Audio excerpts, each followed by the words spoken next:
Here's a woman who is described as an angel on earth, saint, and role model by her nominators. I think you'll understand why in a moment. One lung transplant patient in particular had captured the hearts of just about everyone on Methodist Medical Intensive Care Unit as virtually a year-long resident of the unit.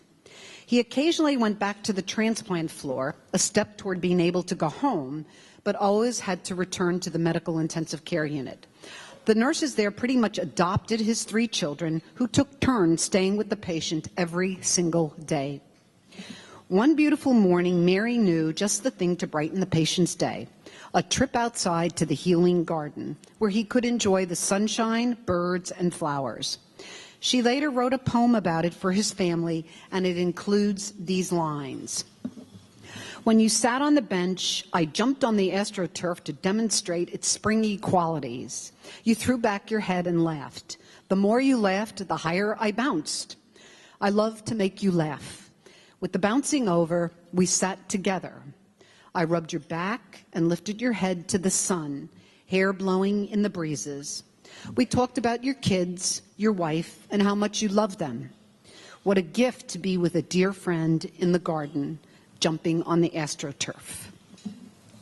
A few weeks later, this patient who had fought so hard had another setback and passed away. His family has that poem to remind them how deeply Mary and the unit treasured their father and husband. In addition to her deep compassion, Mary is a leader and preceptor who takes on many projects that improve patient care and operations on the medical intensive care unit. She is co-chair of the unit's shared governance steering committee and part of a small group that developed a website resource for patients and their families. She created a game cart for bored patients, is compiling a book of patient stories for the waiting room, and encourages other nurses to take 5.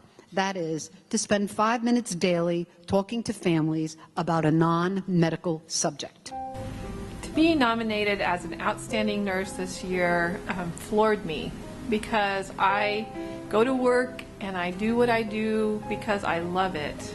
And for someone to say, hey, what you do matters, is the biggest compliment you can ever have in your career.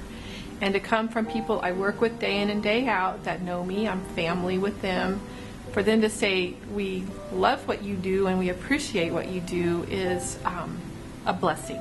It's a blessing in my life, and it is a confirmation that I'm doing what I'm supposed to be doing.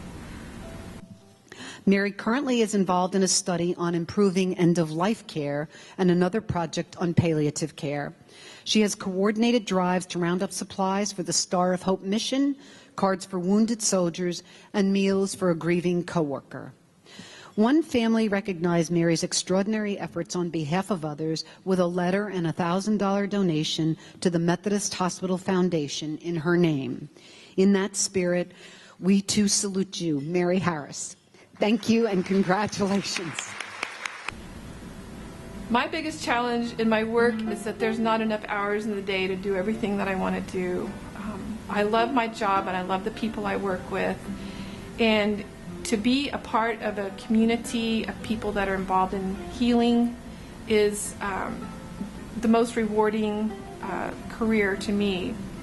And I have a vision for the things that I want our unit to do. I have vision for the things that we can do for our hospital.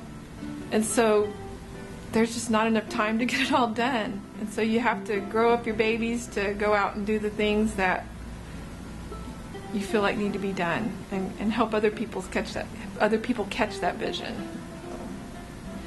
I love people, and so when I walk into a patient's room, I'm very nosy. I want to know where they grew up, what their favorite meal is, what they like to do for hobbies, how many grandkids they have, and it just make them feel like they're sitting in my kitchen and we're talking.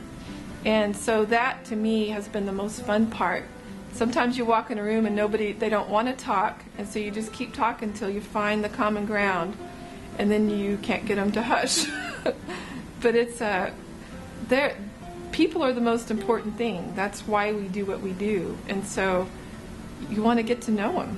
You know, you're spending a lot of time with them. You might as well make it a friendship.